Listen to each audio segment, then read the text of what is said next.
is actually a very special day in my life. It's the 6-month anniversary of my breakup.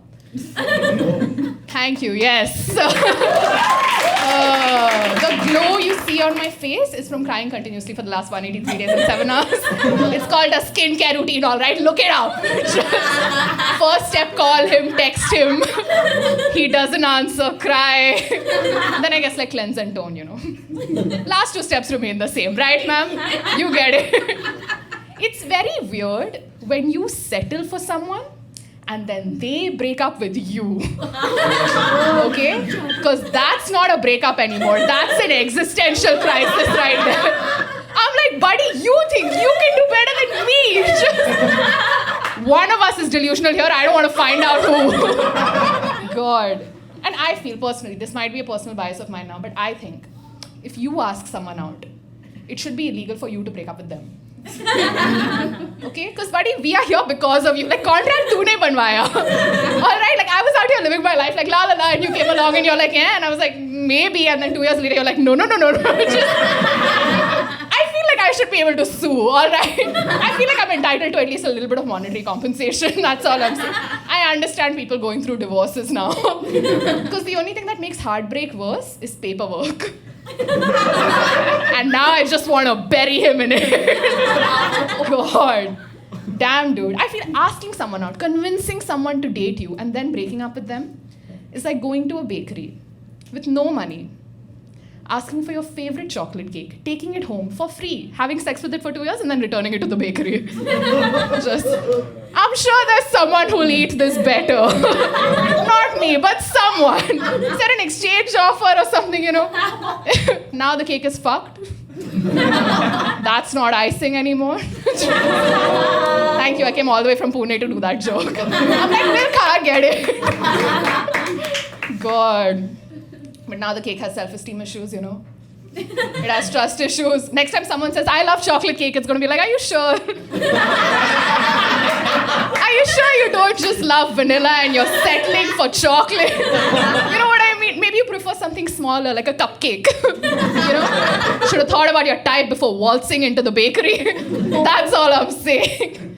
Damn weird, dude. And I've gone through all the breakup stages now, you know? Like, it was my first relationship. His first relationship also, many of his firsts. And when someone breaks up with you, right, for the first time, you have a lot of questions, right? And I had all the genuine questions. I was like, why? What the fuck is wrong with you? Who is she? Just all those questions. And he had a very simple answer, all right? He's like, Anamika. It's not you. Yeah. It's me. His was best. His was Anamika, at Anamika Haridas on Instagram. We're very formal like that. That's how we address it. It's like, Anamika, I'm breaking up with you because I don't love you anymore. Oh. And I'm like, okay, if you want to call that a reason. Has anyone been in a relationship over like 5-10 years here? Give me a cheer. No one? Oh, you guys? Do you think love is necessary to be in a relationship? Grow up. Man, so you have as well, 5-10 years? Yeah? Love is necessary? Thank you, yes. This is the man, my man. Just like, dude, like honestly, I feel like love is more commitment than love, all right? Like, and I thought about it a lot. I'm like, why does he have such absurd beliefs? And then I realized we have a 3-year age gap. And he's the younger one because I'm a feminist. He's 23. And he grew up in a love marriage household. Okay, so unlike me, who's grown up in an arranged marriage household, he doesn't understand the concept of Sehelena. Alright? He thinks that if he doesn't wake up and worship the ground I walk on, it's not love. And meanwhile, I'm like, buddy, if I can tolerate your morning breath for 2 weeks straight, I think it's a win-win situation, alright? Damn. God. We dated for 2.5 years. And for 2.5 years, he claimed to be very attracted to me. But ever since the breakup, the only girls I've seen him with are like 3 feet tall and reed thin. So I'm like, buddy, what else have you been lying about? You know what I mean? Like 6 days after our breakup, I kid you not, 6 days after our breakup, this girl he told me not to worry about.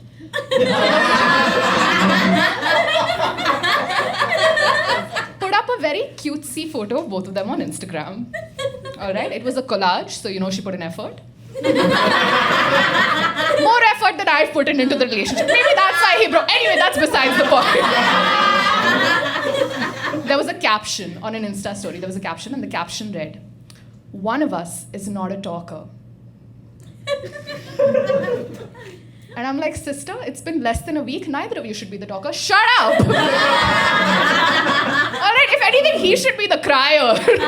You know, the can't get out of bed. The why did I let her go? She was the one that asked for so fire. Or I don't think that's too much to ask. Thank you, I'm Malayali. I don't think that's too much to ask after 2.5 years, all right? But I feel like, I've decided now I'm a feminist, so I'm not going to blame the girl.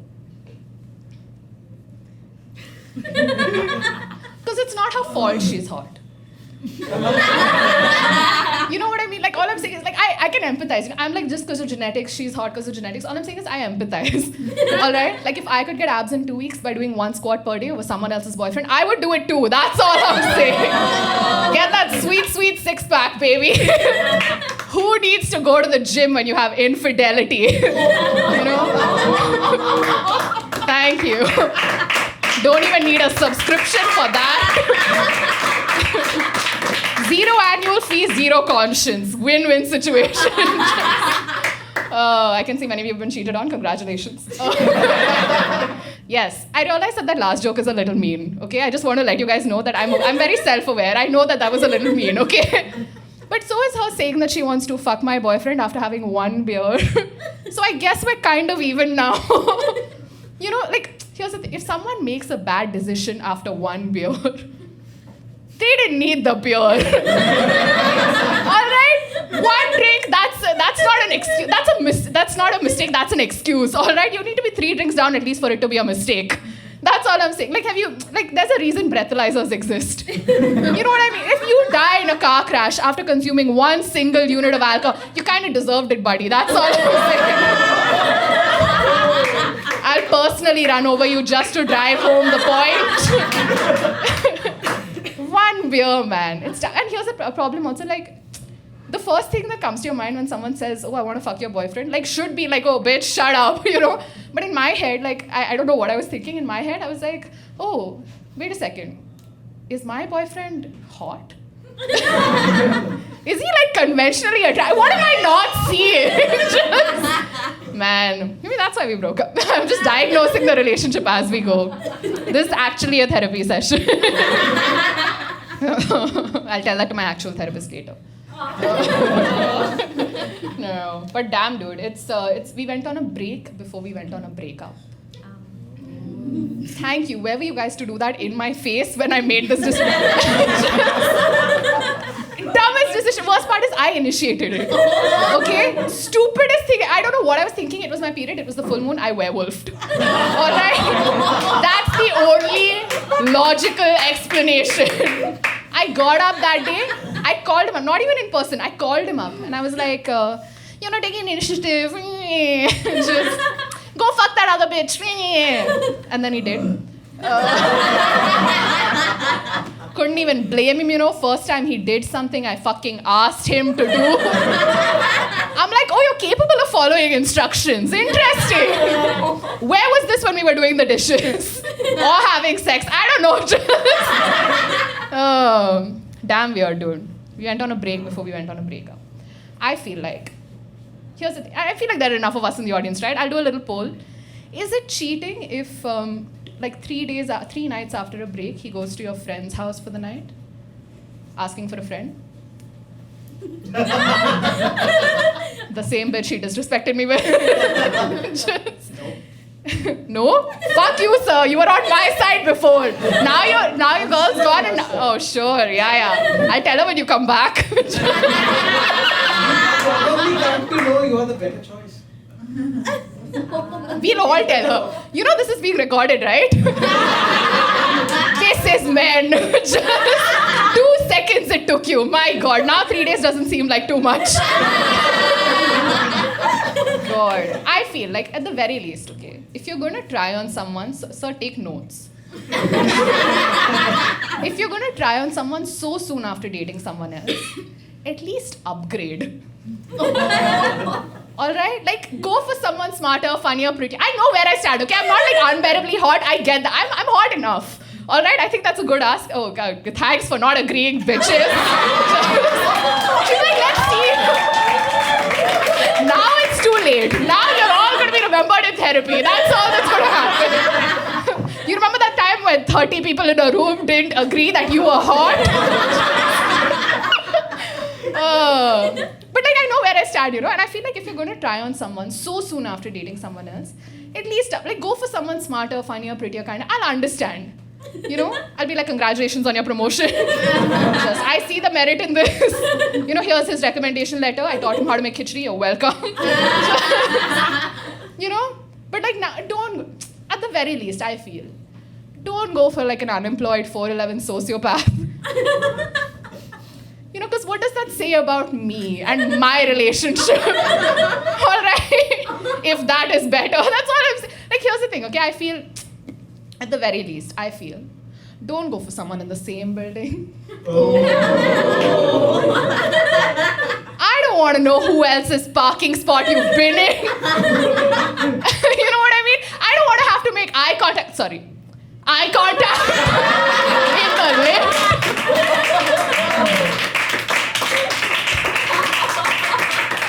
The worst part is that this person was my friend before, you know.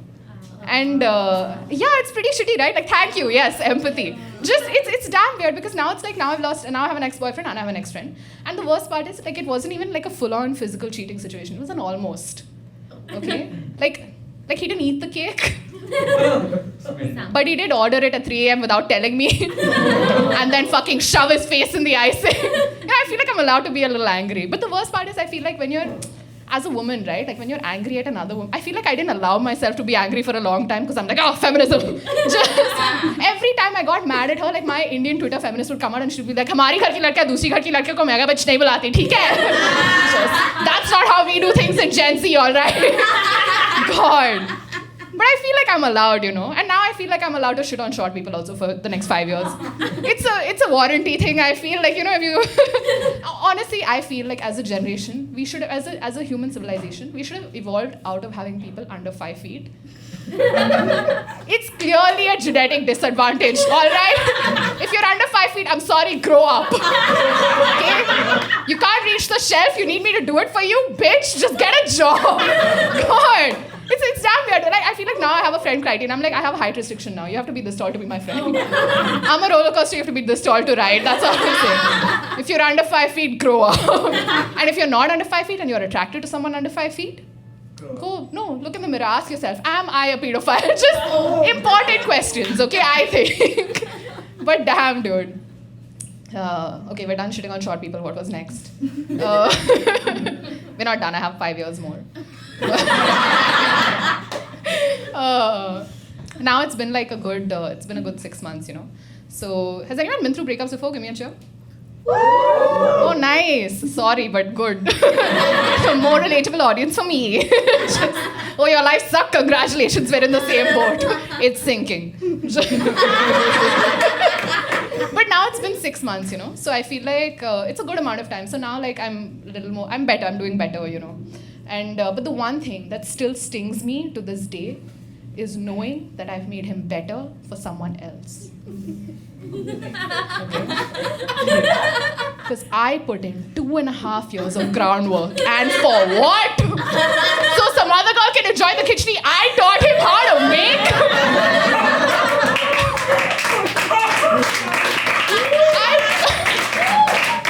Dude, I believe in women helping women, but this is just a little excessive. Okay, God. And I feel like now, I mean, I'm really like, this stings me, okay? I wake up in the morning, I'm like, oh, I've made it better. But now I also kind of like reverse, I flip-sided it. So I take comfort in knowing that I've also probably definitely made him worse. But I feel like as women, we have a problem, you know? We like to fix men. That's not a problem. They need fixing. Look around you. Okay? Yeah, just take a good, like, look around. Everything can be improved. Style, fashion, like job, etiquette, kindness, all of it. You know, that's all I'm saying. That's not the problem. I think we just need to re-strategize a little bit. The real problem is that we try to fix them all at once. Okay? That's a bad strategy. Okay. I feel like we should fix him in stages. You know? Like save something for year 2, year 5, year 7, his next girl. Why should I put in all the hard work? You know what I mean? It might save something for him also. If you're like gonna get to 30 and not know how to make one dish, then that's on you, buddy. You don't get to blame women for that. My mother didn't teach me. Yeah, shut the fuck up. God. Where was your dad then? Probably busy at work. But yeah, like I said, I'm doing much better. The last joke was not an example of that. But now like I'm you know, like I think about like the future and like, oh, maybe the possibility of someone else and all of that. And you know, I really think like, okay, 4 or 5 years down the line, when I'm married and settled down, you know, he'll be out there like with someone who he's really found and to be the love of his life. You know, they'll wake up together in the morning, you know, probably kiss each other good morning, and they know each other as the one. You know, he's gonna go up, go make breakfast for her. She's gonna go to the bathroom, brush her teeth, look in the mirror. Just as she's brushing her teeth, she's gonna look in the mirror, look into her eyes, and be so happy, you know. She's gonna be like, oh my God, this precious boy, he's all mine. Since I was 7, if I could go back in time and tell my 17-year-old self, you know, she'd be so happy. All the boys I've cried over, the guys who wouldn't even spend like one sleepless night over me, it's all led up to this beautiful, precious boy. She's gonna step out of the bathroom, you know, go hear the sizzling omelette on the pan, you know, go hug him from behind. And just as she rests her head on his shoulder, she sees from the corner of his eye, he's fucking put eggshells in the omelette. Because that's something that I thought was a problem for next year. I'm like, I'm vegetarian, this does not affect me. I guess this bitch likes his eggs crunchy. Next person's problem. But thank you guys have been lovely. Are you ready to call on your next time?